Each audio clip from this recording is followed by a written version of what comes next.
Hey everyone, welcome back to the channel. All right, something a little different on this week's episode.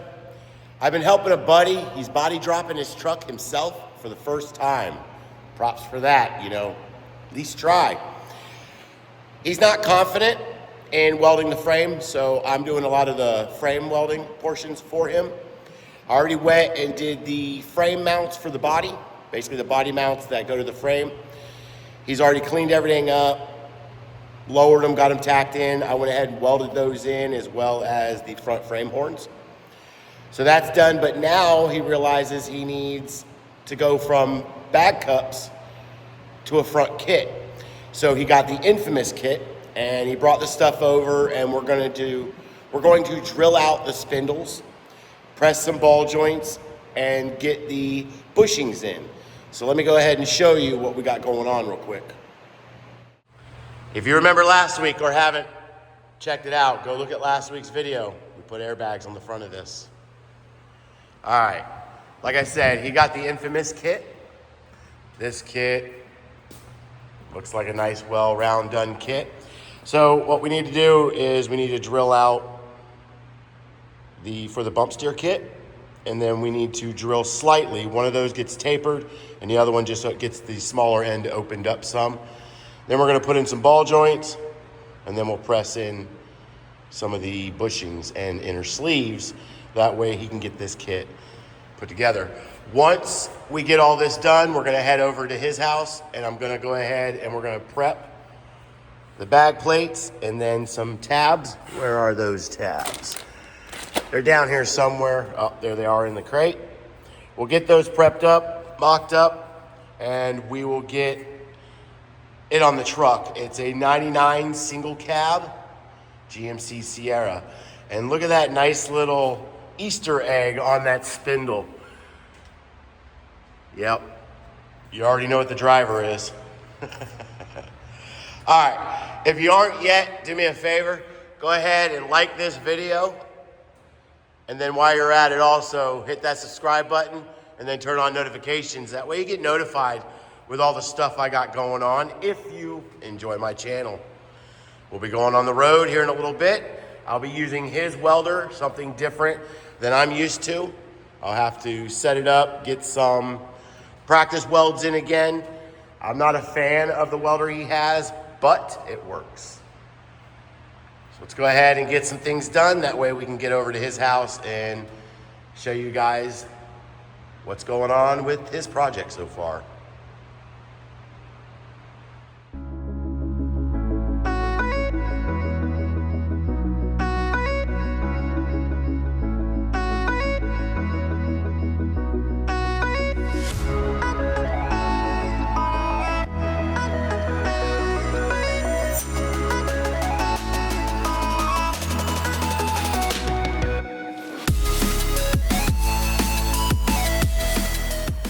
Both uppers are now done.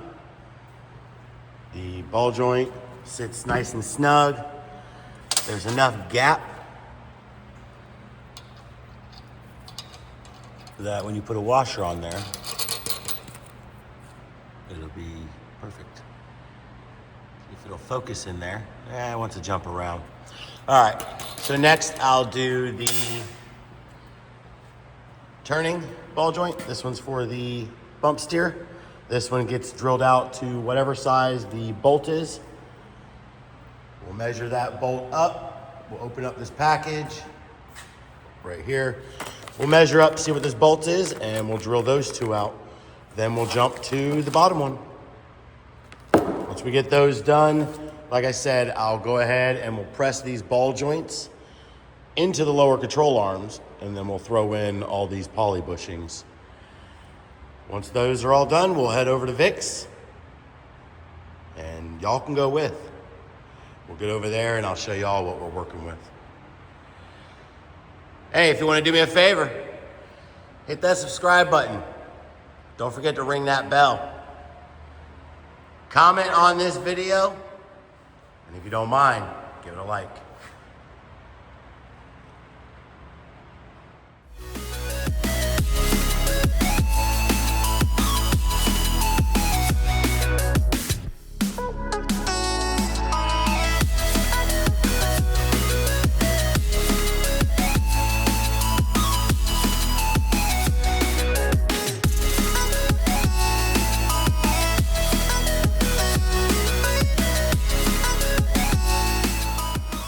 Cruising right through all these holes. Top one's retapered. Showed y'all the last round. These are bump steer bolts are ready to go. I don't know why today. Everything's working out good, and I'm not going to complain about that. Last video doing a lot of drilling.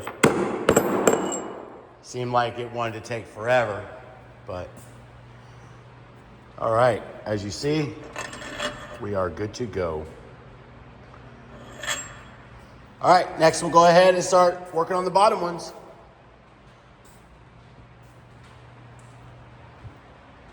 Looks like a pretty nice kit. We'll see how it installs. Won't be my first one with them. I've done a few upper tabs and things like that from them, but it looks pretty nice. Like I said, we'll go ahead and get these lowers done, and then the spindles will be done.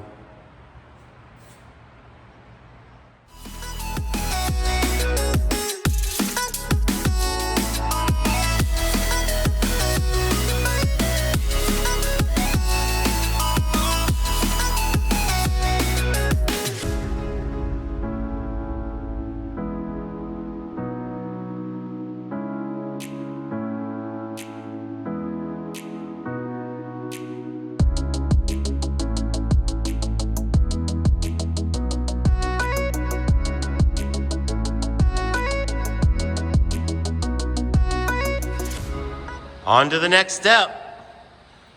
Now that that's done, if anybody's watching this and needs to know, these are drilled out to 5/8. I used my 1-inch taper bit to reverse the rear. And then you gotta open up the top and the bottom of the upper ball joint hole. Next, we're gonna go ahead and slap the lower ball joints. We're gonna press them in with the press. And then we'll put the bushings in all the arms. And then we'll head over to Vic's house and go look at the truck that it's getting put on. He's over here hiding. Y'all saw him earlier screwing around with some parts. That's Vic. We'll be messing with his truck. I'll send you the info in the description. Y'all can go follow along on his build as well. All right, let's go get some more stuff done.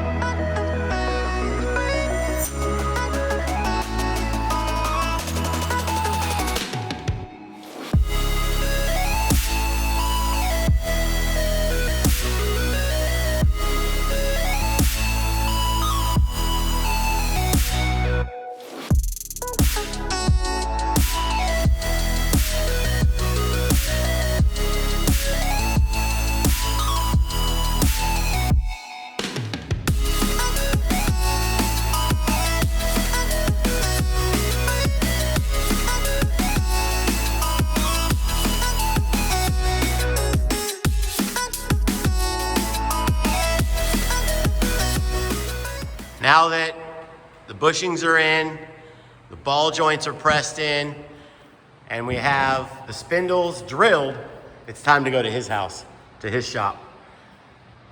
We'll get everything packed up, we'll head over there, and then I'll give y'all a little introduction of the shop. Like I told you, show you some of the body mounts we did. He's been doing the body drop himself, like I said, all by himself, not a fabricator, never done it himself, first timer. Like I said, he wants me to do the frame welding, which is completely understandable. So I'll show y'all, we already lowered and started the body drop. He did the cutouts, all that. I'll just get into it there. It's a lot better visual than listen to me ramble while you're staring at some parts. So we'll see you back over there. I'll let you guys teleport while we travel.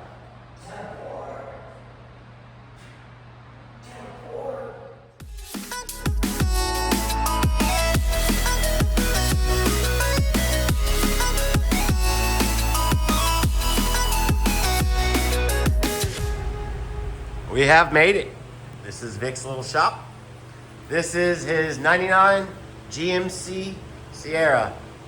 He's got some 20-inch or 22-inch, I believe, race lines. Now, don't quote me on that. I've got to redo the notch. I put this notch on, and now because he went bigger wheels, we got to do a step notch. So keep a lookout for that video where we cut my old notch out, put a bigger notch in. He's already cleaned up the front end. He got it nice and shiny for us. Remember, you got to have that metal shiny before you weld on it. That's going to give you your best contact. You're not going to have any impurities that are going to mess up your weld. Still need to clean up right here. We're going to clean up both sides right over that, and it'll be good to go. Like I said, I've already welded the lower body mounts, did the frame horns, put a gusset down there, plated the top, and we did the lower one. We did them both. You can't see that one. That one's hiding.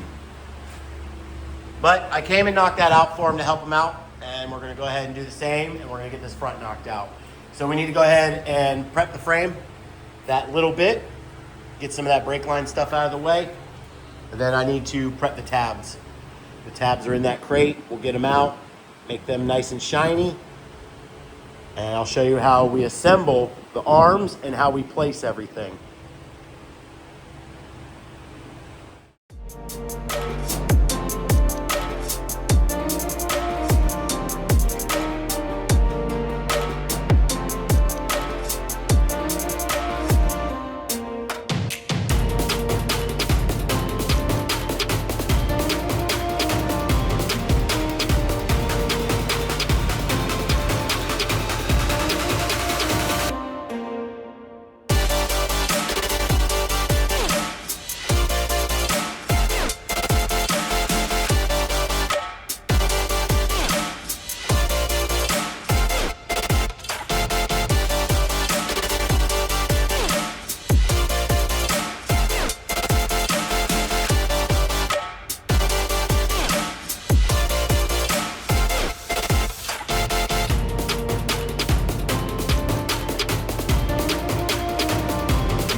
Jump in here and let y'all know. When you put these on, you want to center the tabs. They both line up about flush on each side. This one we went flush on the back side to keep it off the wheel well, off your firewall and everything. But you want to center your squares under your tabs. Don't weld these tabs on with your uppers on. You'll melt your poly bushings. So put you some spacers in there. I'll show you how to do that in a minute. We'll put some spacers in there, and then we'll weld these up fully. Same with this side. This side, it doesn't show you on their website much. So I'm gonna show you. I don't know why they don't want to show it on their website, but this one is literally on the edge of each side of the square. So we'll go ahead and weld both sides up. Then we'll get to the back mount.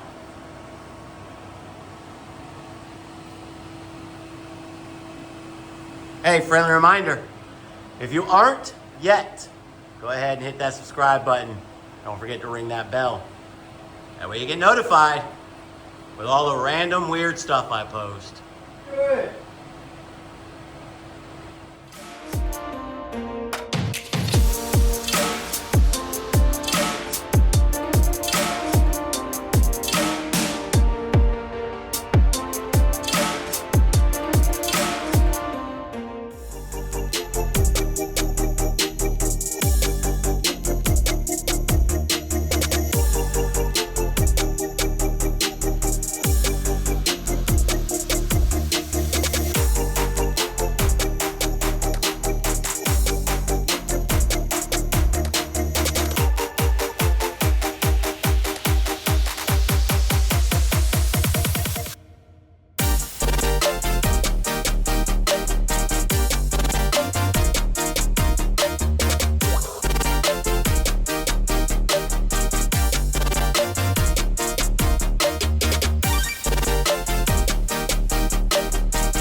All right, my part is done.